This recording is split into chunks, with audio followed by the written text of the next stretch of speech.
Fun times at Philly. Let's take a look at what happened. United 109 heavy, right turn at Tango, right turn on Kilo. Where are you parking at, do you know?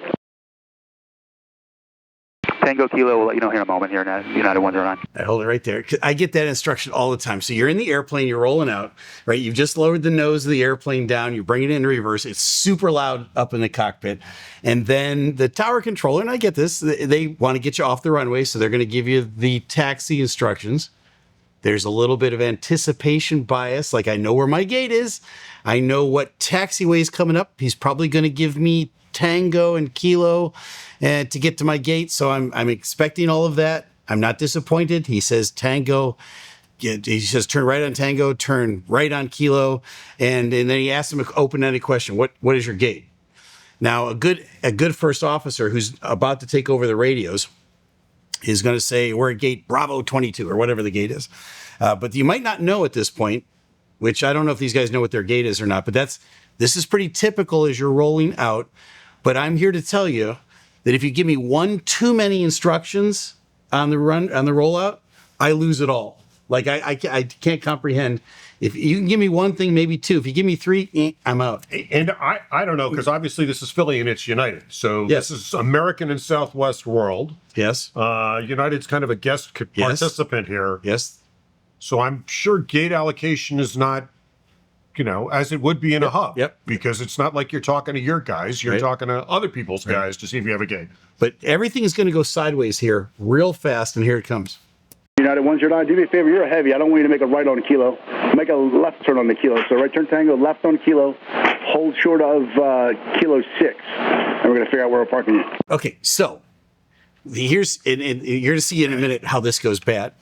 All that noise up in the cockpit. I'm fixing to turn right, as they say down in Texas, fixing to turn right off the runway. And then I hear, I don't want you to turn right. I want you to turn left. All right. I can only handle one thing at a time. Now he gets it correct. He corrects exactly what he's saying and clarifies it here in a second.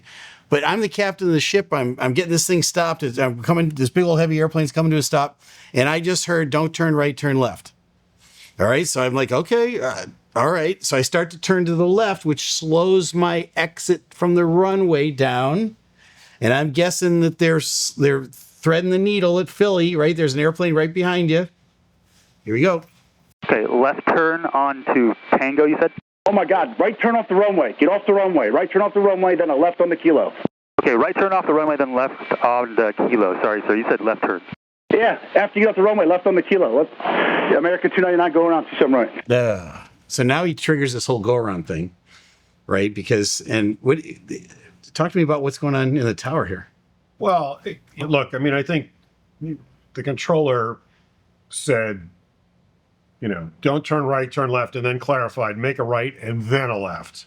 And as you said, the first time I heard it, like, all right, don't turn right, turn left, and you kind of absorb the first instruction. Yep. Everything after that's kind of gobbledygook because you're absorbing information. Again, for United, this guy may have never even been to Philly. Yeah, correct. It's a new environment for him. It's obviously a tight final because it's one transmission. He didn't do it immediately correctly, and all of a sudden there's a go-around. I maybe would have taken him down to the high-speed turn versus the 90-degree turn-off, because you can make those a lot faster, but he committed to Tango, and here we are. What's going on? Americans going around, controller feels bad. We always feel bad for going. You know what? Doesn't matter whose fault the go-around is. Controller always thinks it's their fault. Yeah, that's true. So when you go home at night, after you've given a go-around or two, do you talk to the dog at home? You go, I had a miserable day at work today. And the dog just looks at you and goes, yeah, understands. I can tell you in 28 years, I've never had two go-rounds in the same day, unless it was because somebody broke down on the runway. When you have one, you get gun shy after that. Yeah. Well, that's because you're Kennedy Steeeve, man. Everybody gets gun shy. They don't have controllers don't have two go-rounds in a day, unless it's something wrong with the runway or there's another reason. You get gun shy. You just do. You kind of build in a little more space. Well, Americans on the go. Let's see what. American 299 heavy. Yep. Going around. We were making the right turn, sir. You told us to not make the right turn on a kilo. So that's what happened for United 109. Kilo. Kilo's nowhere near Tango. Kilo goes east and west. You're on Tango now. So I don't want you to make a right on the kilo. I want you to make a left on the kilo. That's the only thing I said different. Ooh.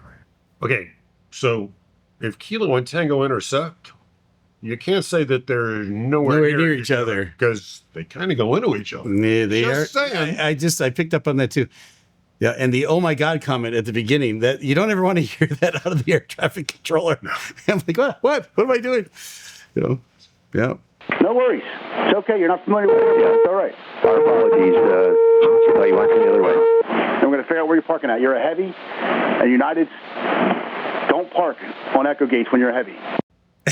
And then he throws in a little friendly advice at the end, which I don't understand at all. Don't park at the Echo Gates if you're a heavy.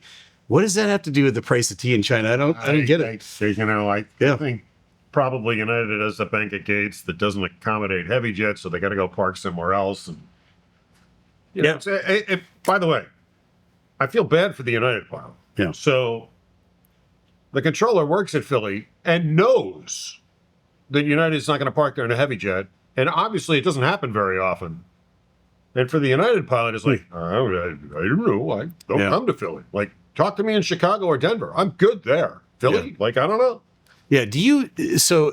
From your catalog of thinking about pilots and different airlines and so forth, do you assume that some pilots are not as familiar with the airport or potentially won't be as familiar as others?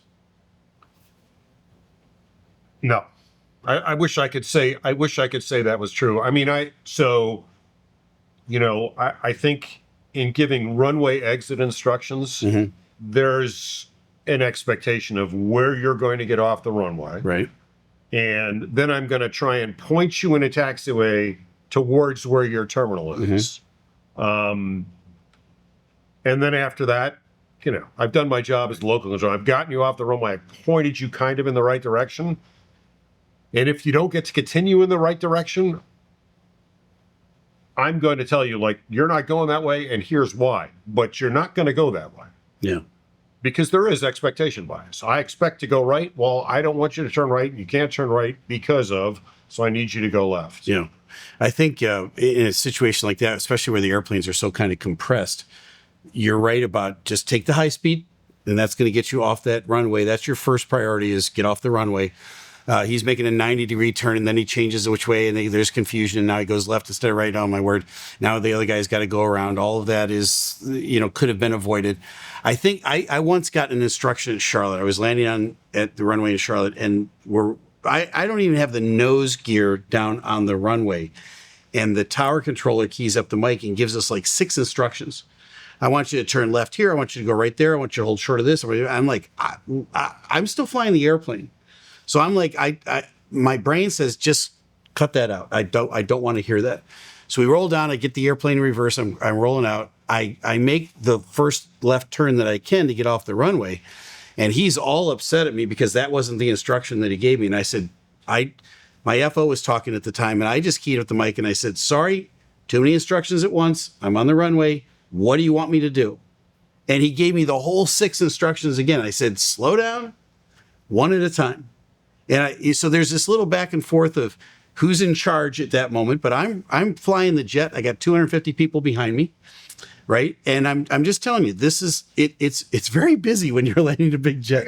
I get it. There's a lot going on, right? There's a lot going on, and so sometimes these two worlds kind of conflict with each other. And no big deal. America went around. They get paid by the minute. It's funny. It's all good. There's a lot going on when you're landing a jet. One of the greatest lines ever told to me in the control tower. Yep. Tower, this is not a motor car. It's a jumbo jet. Yeah. There's a lot going on here. Yeah, absolutely. And it's an education for both of us, and hopefully an education for you. We can only hope. Yep. I'm Captain Steeeve, and that's what happened.